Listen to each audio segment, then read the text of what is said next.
السلام علیکم ورحمۃ اللہ وبرکاتہ۔ دوستو، آج کی ویڈیو میں ہم بات کریں گے اس ذکر کی جس سے رزق میں بے تحاشا برکت ہوتی ہے۔ دوستو، آج کل تو ہم رزق کے حوالے سے اس قدر پریشان ہیں، یہ اس لیے کہ ہم نے اللہ سے دوری بنا لی ہے۔ ہمارا بھروسہ نعوذ باللہ اللہ پر نہیں رہا ہے۔ ہاں، یہ صحیح ہے، کیونکہ اگر ہم صرف اور صرف اللہ کی ذات پہ بھروسہ رکھیں تو ہمیں رزق کی کبھی کمی نہ ہو۔ ہمارا بھروسہ نہ ڈگمگا گیا ہے، ہم اس قدر دین سے اور اللہ سے دور ہو گئے ہیں۔ اور دوستو، یہ جو دوری ہے اللہ کی طرف سے نہیں ہے، یہ دوری ہماری اپنی طرف سے ہے، کیونکہ اللہ تو آج بھی وہی ہے جہاں ازل سے تھا۔ دور ہم ہو گئے، اس لیے بے سکون ہو گئے، پریشان ہو گئے، رزق کی تنگی ہو گئی، زندگی بوجھل لگنے لگی، کیونکہ ہم نے اللہ کو چھوڑ کر دنیا پہ بھروسہ کر لیا ہے جو ایک دن فنا ہو جانی ہے، خاک میں مل جانی ہے۔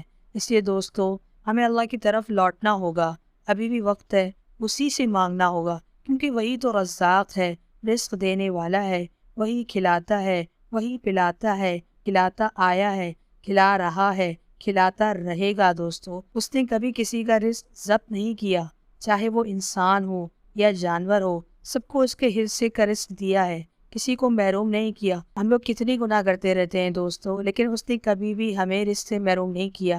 یہ نہیں کہ ہم نے گناہ کیا اور اس نے ہم سے ہمارا کھانا چھین لیا۔ نہیں میرے دوستو، یہ انسانوں کا کام ہے، یہ انسان ہے جو کسی کے منہ کا نوالا چھین لیتے ہیں، لیکن اللہ رب العزت کی جو ذات ہے نا، وہ کبھی کسی سے اس کا رزق نہیں چھینتی۔ لیکن ہم ہیں کہ ہم نے اس پر بھروسہ کرنا ہی چھوڑ دیا۔ منہ سے تو ہم کہہ دیتے ہیں کہ اللہ مالک ہے، لیکن دل میں یقین نہیں ہوتا، دل میں پھر بھی شک ہوتا ہے۔ اس لیے ہم اتنا پریشان رہتے ہیں، سکون حاصل نہیں کر پاتے، سکون کی تلاش میں بھٹکتے رہتے ہیں۔ اور سکون کس میں ہے؟ سکون نے اللہ نے اپنے ذکر میں رکھا ہے۔ قرآن میں اللہ فرماتا ہے الا بذکر اللہ تطمئن القلوب۔ تو دوستو، اللہ پاک نے سکون کس میں رکھا ہے؟ اپنے ذکر میں۔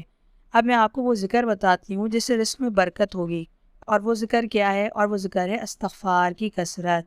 دوستو، استغفار کی کثرت کرنے سے رزق میں بے تحاشا برکت ہوتی ہے۔ اللہ پاک استغفار کی کثرت کرنے والے کو وہاں سے رزق دیتے ہیں جہاں سے اس کا گمان بھی نہیں ہوتا۔ فرمایا خوشخبری ہو اس بندے کو جو قیامت کے دن آیا اور اعمال نامے میں کثرت سے استغفار کو دیکھا۔ اسی کے حوالے سے میں آپ کو ایک قصہ سناتی ہوں۔ امام بن حنبل رحمۃ اللہ علیہ ایک بار سفر کر رہے تھے، رات ہو گئی، مسجد میں رہنے کی اجازت مانگی، امام نے مسجد میں رہنے کی اجازت نہیں دی۔ وہیں سے ایک نان بنانے والا گزر رہا تھا، تو اس نے کہا بابا جی آپ میرے گھر میں رہنے۔ تو جب وہ ان کو گھر لے کر گیا، رات کو وہ آٹا گونڈ رہا تھا اور یہ کہہ رہا تھا استغفر اللہ استغفر اللہ۔ تو امام حنبل نے پوچھا اس ذکر نے کبھی آپ کو فائدہ بھی پہنچایا؟ تو انہوں نے کہا آپ کو میں کیا بتاؤں، پہلے میں بہت غریب تھا، فقیر تھا، جب سے میں نے یہ ذکر کرنا شروع کیا مال اتنا ہے کہ سنبھالا نہیں جاتا مجھ سے، اور ہر دعا اللہ پاک نے میری دعا قبول کی ہے، سبحان اللہ۔ بس ایک دعا رہ گئی ہے قبول نہیں ہوئی۔ پوچھا وہ کیا ہے؟ سنا ہے امام بن حنبل بڑے امام ہیں، ان سے ملاقات کا بہت شوق ہے، آج تک وہ نہیں ہوئی۔ امام حنبل نے کہا ایسا لگتا ہے مجھے گھسیٹ کر آپ کے پاس لایا گیا ہے آپ سے ملاقات کروانے کے لیے، میں امام حنبل ہوں، سبحان اللہ۔ دوستو، یہ ہیں استغفار کے فائدے، اس لیے آپ بھی کثرت سے استغفار پڑھا کریں، زندگی میں استغفار کی کثرت کریں۔ ہمارے پیارے نبی صلی اللہ علیہ وسلم اپنی ایک محفل میں 70 سے 100 مرتبہ استغفار پڑھا کرتے تھے۔ دوستو، آپ لوگ بھی کثرت سے ذکر کو کریں اور اللہ سے مانگیں، اللہ آپ کو ضرور دے گا۔